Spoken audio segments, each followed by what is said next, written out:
अवकल समीकरण।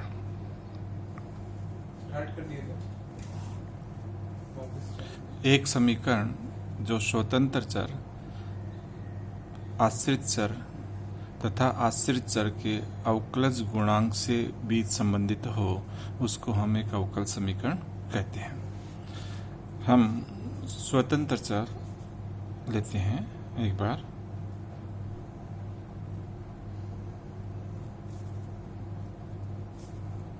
x लेते हैं और आश्रित चर y लेते हैं। तो इस तरह का समीकरण d2y dx square plus 5 dy dx plus y is equal to e raised power x एक अवकल समीकरण कहलाएगा। यहाँ एक स्वतंत्र चर लिया और एक आश्रित चर लिया। अब यदि हम स्वतंत्र चर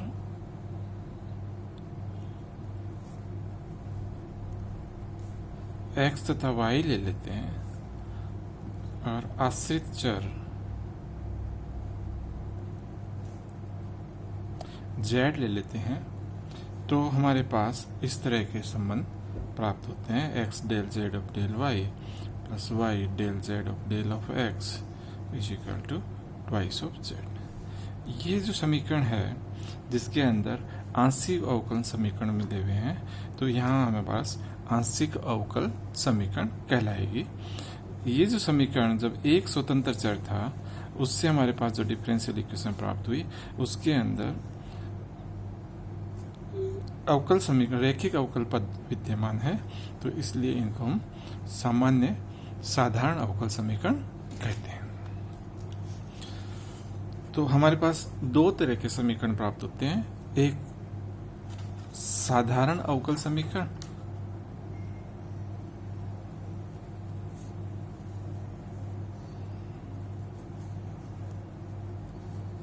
और दूसरा आंशिक अवकल समीकरण। हम आज साधारण अवकल समीकरण की चर्चा करेंगे। साधारण अवकल समीकरण जिसके अंदर एक स्वतंत्र चर और एक आश्रित चर विद्यमान होगा। साधारण अवकल समीकरण की कोटि के बारे में अपन चर्चा करते हैं। साधारण अवकल समीकरण की कोटि। किसी भी साधारण अवकल समीकरण में विद्यमान उच्चतम अवकलज की कोटि को ही उस अवकल समीकरण की कोटि कहते हैं, या उस अवकल समीकरण की डिग्री, ऑर्डर कहते हैं। जो हाईएस्ट ऑर्डर का डिफरेंशिएशन इन्वॉल्व है अपने डिफरेंशियल इक्वेशन के अंदर, वही उसकी कोटि है। जैसे अभी ऊपर अपन ने लिखा, एग्जांपल लिया d2y dx square plus 5 dy dx plus y equal to. इस डिफरेंशियल इक्वेशन के अंदर दो डिफरेंशियल कोफिशिएंट्स के पद विद्यमान है, एक dy dx एक d2y dx स्क्वायर। तो अधिकतम कोटि का डिफरेंशिएशन दो बार हुआ है, d2y dx स्क्वायर का पद विद्यमान है, इसलिए ये दो कोटि की डिफरेंशियल इक्वेशन कहलाएगी। तो साधारण अवकल समीकरण कोटि मतलब ये हो गया कि विद्यमान उच्चतम कोटि का अवकलज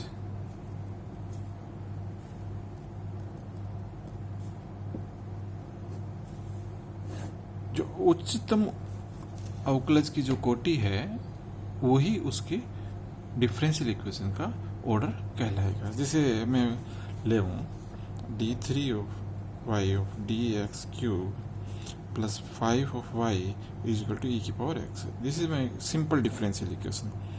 एक साधारण अवकल समीकरण है जिसके अंदर तीन ऑर्डर का डिफरेंशियल इन्वॉल्व है, इसलिए इसकी कोटि जो है वो 3 होगी। नेक्स्ट लेते हैं अपन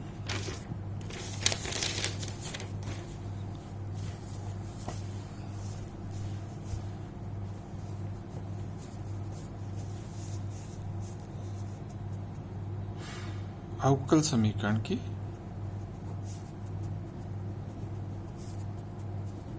घात।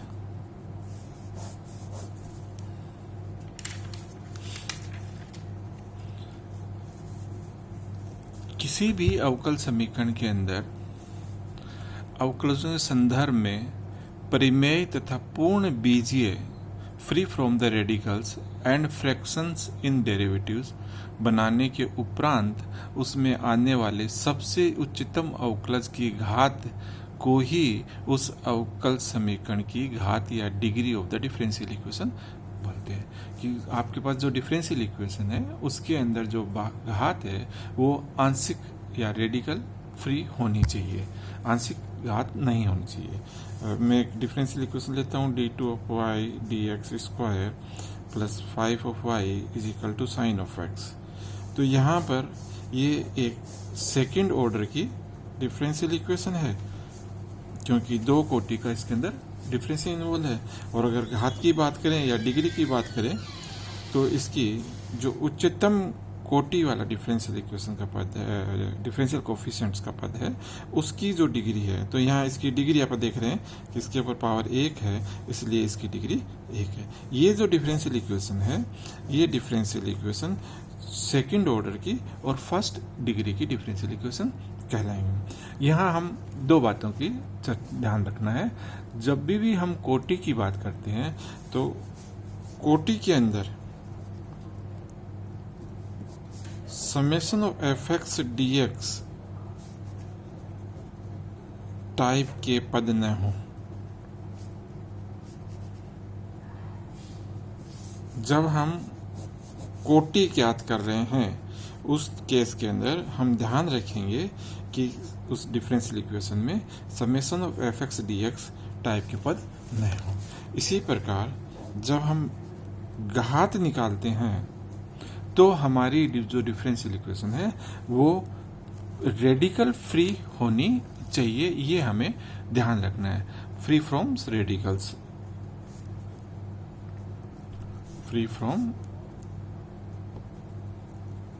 रेडिकल, इस चीज का अपन को ध्यान रखना है। कि जैसे मैं एक डिफरेंशियल इक्वेशन लेता हूं, X square D Y of D X plus integration of F X D X is equal to 3।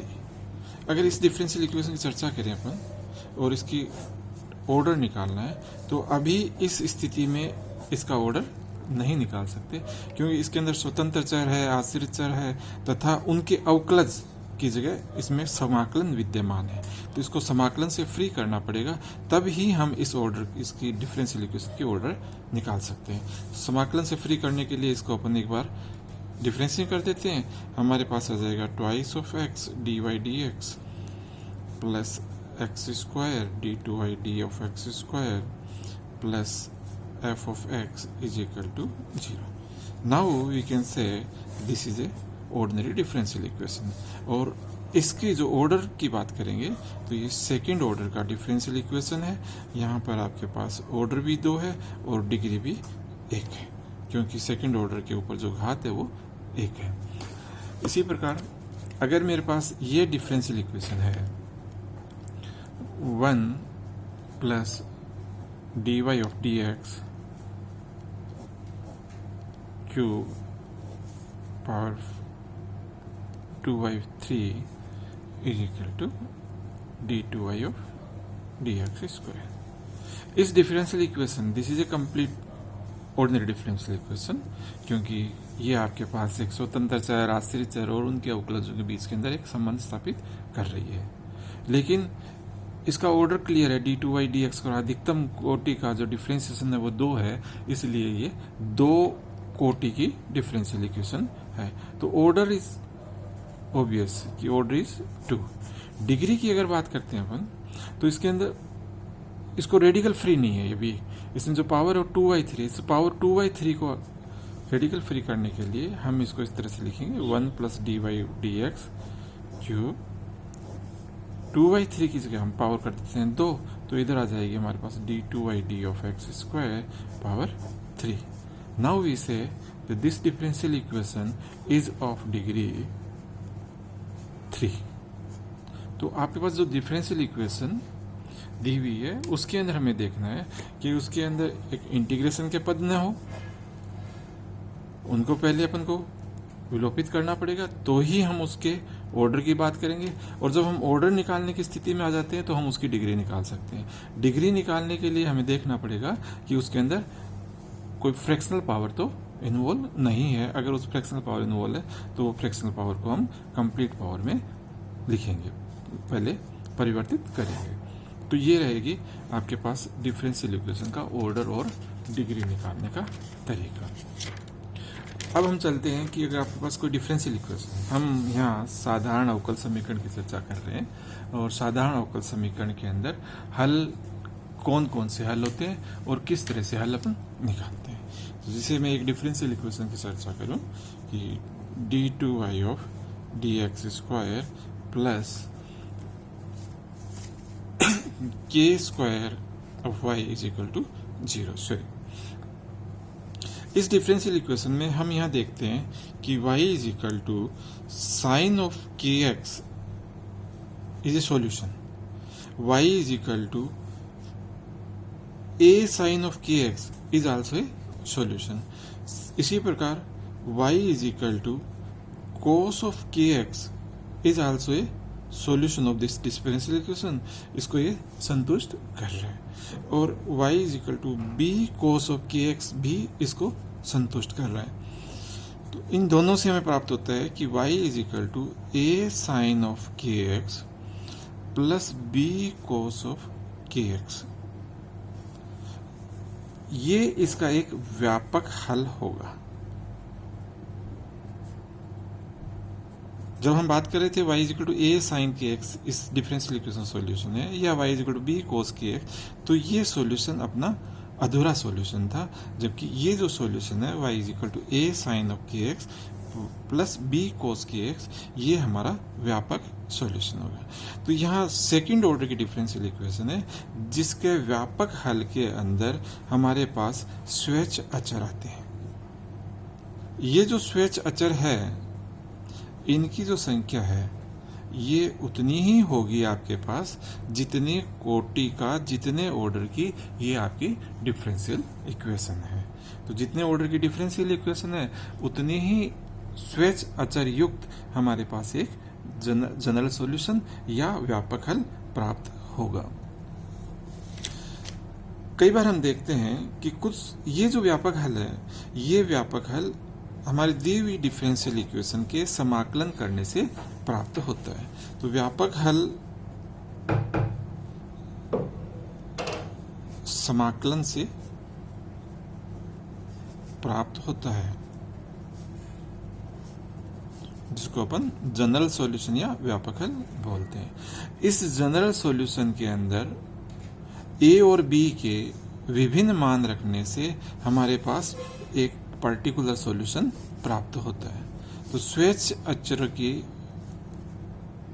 जो पर्टिकुलर वैल्यू अपन दे देते हैं, वो विशिष्ट वैल्यू अगर दे देते हैं तो उससे हमारे पास एक पर्टिकुलर सॉल्यूशन प्राप्त होगा। जैसे माना a is equal to 2 and b is equal to 0. This implies y is equal to 2 sin of kx एक पर्टिकुलर सॉल्यूशन होगा। इसके अलावा भी हमारे पास कई बार ऐसा होता है कि कुछ सॉल्यूशन ऐसे होते हैं जो समाकलन से डिफरेंशियल इक्वेशन को से प्राप्त नहीं किए जा सकते। जैसे एक एग्जांपल लेते हैं अपन, y is equal to P X plus A upon P. यहाँ जो p जो नोटेशन है, this is dy of dx। तो इस इक्वेशन का y square is equal to 4ax एक हल है। ये हल समाकलन से प्राप्त नहीं होता है, तो ऐसा हल विचित्र हल कहलाता है।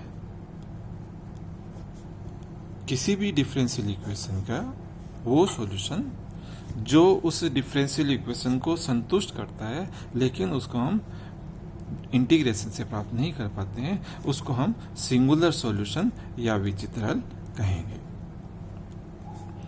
तो हमारे पास किसी भी डिफरेंशियल इक्वेशन के दो टाइप के सॉल्यूशन हो गए, एक जनरल सॉल्यूशन व्यापक हल और दूसरा सिंगुलर सॉल्यूशन। साधारण अवकल समीकरण जिनके व्यापक हल प्राप्त होते हैं उनके बारे में पहले दोबारा चर्चा करते हैं।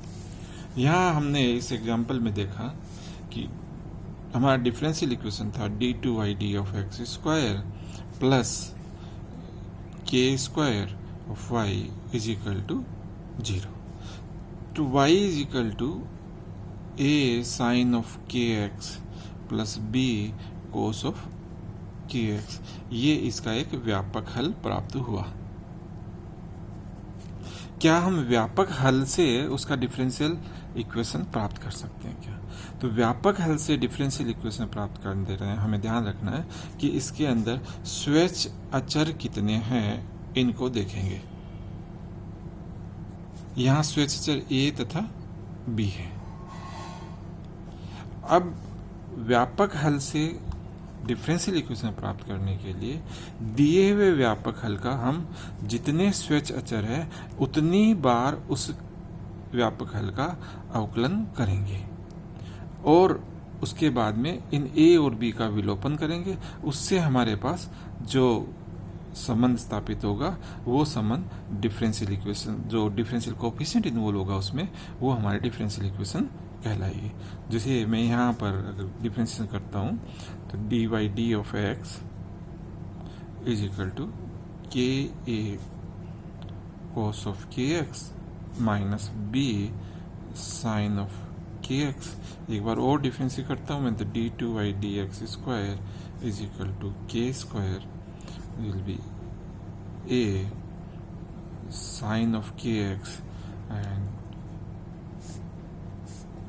प्लस b कोस ऑफ के x. a cos of b x ये आपका व्यापक हल था हमारे पास, ये इनके डिफरेंशिएट करने से प्राप्त हुए तीन इक्वेशन। तो मैंने एग्जांपल लिया d2y dx square plus k square y is equal to 0। y is equal to a sine k x plus b cos k x, इसका एक व्यापक हल है। हम ये चाह रहे हैं कि जब व्यापक हल दिया हुआ हो तो उस व्यापक हल से हम हमारी डिफरेंशियल इक्वेशन को कैसे प्राप्त कर सकते हैं। तो यहाँ हमारे पास स्वेच्छ अचर देखा a और b है, दो स्वेच्छ अचर है, इसलिए इस दिए हुए व्यापक हल को दो बार अवकलन करेंगे। दो बार अवकलन करने के बाद के अंदर व्यापक हल तथा इन अवकलन के बीच के अंदर a और b का विलोपन करेंगे। a तथा b का विलोपन करेंगे। तो अगर इनको विलोपन करते हैं तो हम यहाँ देखते हैं कि this is d2y of dx square plus k square Y बराबर 0। तो उससे हमारे पास ये हमारी डिफरेंशियल इक्वेशन प्राप्त हो जाती है। तो हमें ध्यान रखना है कि जो हमारे पास व्यापक हल दिया हुआ है उसमें कितने स्वेच्छ अचर है उतनी बार उस व्यापक हल का डिफरेंशिएशन करेंगे और स्वेच्छ अचरों का विलोपन करने से हमारे पास उस व्यापक हल के लिए समीकरण का प्राप्त हो जाएगी। जैसे मैं एक और एग्जांपल लेते हैं अपन।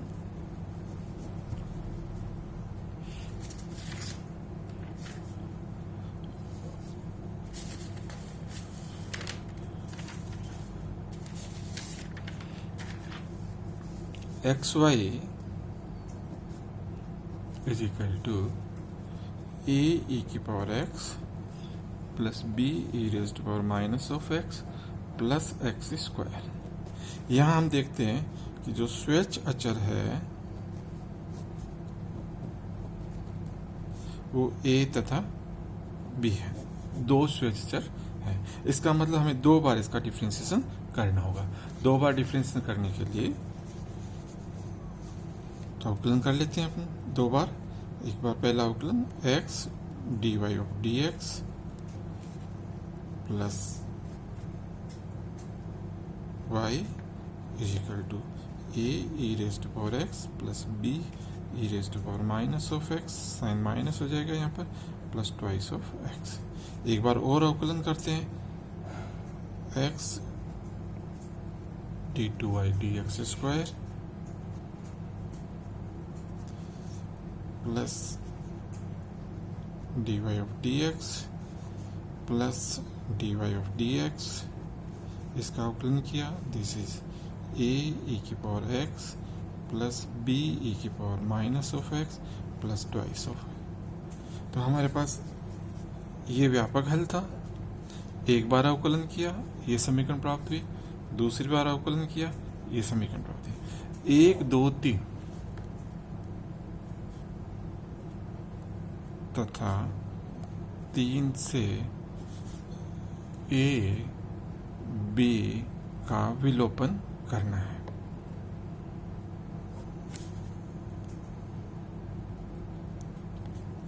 तो मैं यहां से लिख सकता हूं this is X D two Y D of x square plus twice D Y of D X is equal to this one, this is nothing but the X Y minus of x square and plus 2।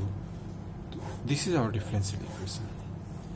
ये जो X Y plus A की power X plus B की power minus of X बराबर X plus X square हमारे पास एक व्यापक हल था, एक संबंध दिया हुआ था। इस संबंध को इस संबंध को संतुष्ट करने वाला डिफरेंशियल इक्वेशन अगर बनाना है तो यहाँ स्वेच्छ अचर देखिए अपन ने, 2 स्वेच्छ अचर थे, इसलिए इनको 2 बार डिफरेंशिएशन कर लिया।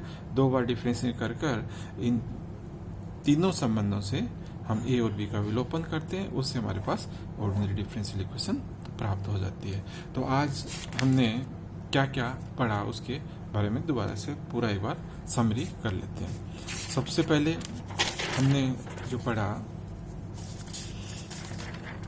वो था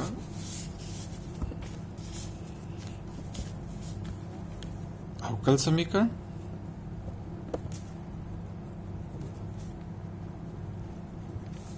हमने कहा कि हमारे पास स्वतंत्र चर, आश्रित चर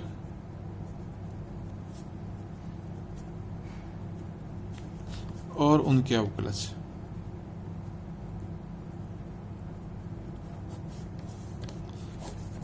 स्वतंत्र चर, आश्रित चर और अवकलजों के मध्य अगर कोई संबंध स्थापित होता है तो वो हमारा अवकल समीकरण कहलाएगा। स्वतंत्र चर अगर एक है तो उस केस में हमारे पास साधारण अवकल समीकरण प्राप्त होता है। एक से अधिक है तो आंशिक अवकल समीकरण हमें प्राप्त होगा।